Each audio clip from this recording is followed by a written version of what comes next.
సాంఖ్యయోగం.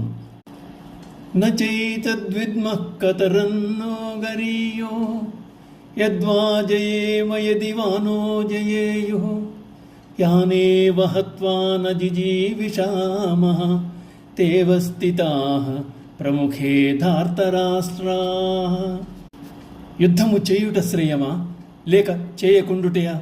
మనలను వారు జయింతురా లేక మనము వారిని జయింతుమా అనేది కూడా తెలియదు. మనకు ఆప్తులైన ధృతరాష్ట్రపుత్రులు మనల్ని ఎదిరించి పోరాడడానికి సిద్ధమయ్యారు. వారిని హంతబంధించి జీవించుటకు నేను ఇష్టపడను.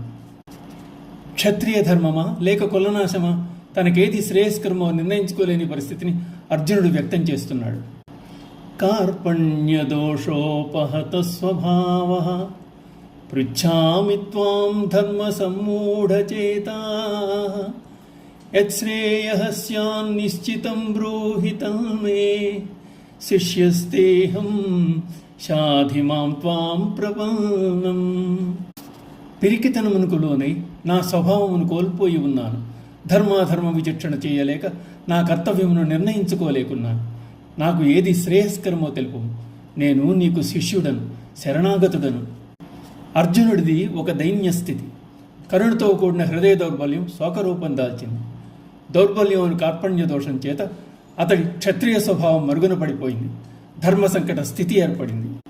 జయాపజయముల గురించి అతడు తలపోయడం లేదు.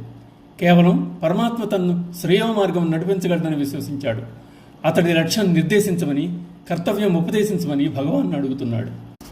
కర్తవ్యం నిర్ణయించుకోలేనప్పుడు, మానవ ప్రయత్నం ఫలించినప్పుడు ఇక గత్యంతరం లేదు. అన్యథా శరణం నాస్తి త్వమేవ శరణం మమ అన్నట్లు భగవంతుని ఆర్తితో శరణు వేడిన తప్పక ప్రయోజనం చూపగలడు. అభయప్రదాతే చేయి అడ్డువేయగలడు అని అర్జునుని ప్రగాఢ విశ్వాసం.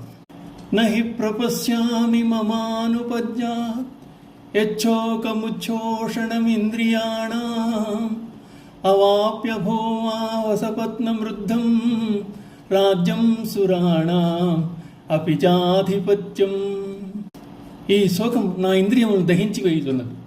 సంపదలతో కూడిన తిరుగులేని రాజ్యాధికారం లభించిన, తుదకు సురాధిపత్యం ప్రాప్తించిన ఈ శోకము చల్లార ఉపాయం కాంచలేకున్నాను కృష్ణ. ఎన్ని సంపదలు, అధికారాలు ఉన్నా మానసిక శాంతిని అవి దూరం చేయలేవు. శాంతి లభించేది కేవలం ఆత్మజ్ఞానం ద్వారా మాత్రమే. అందుచేత ఇంద్రియమును దహించు శోకమును శాశ్వతముగా తొలగించి పరమ సుఖమును చేకూర్చు ఆత్మజ్ఞానమును అర్జునుడు ప్రసాదించమని కోరాడు. భగవానుడు అట్టి జ్ఞానమును అర్జునుడికి ప్రసాదించనున్నాడు. ఓం నమో భగవతే వాసుదేవాయ.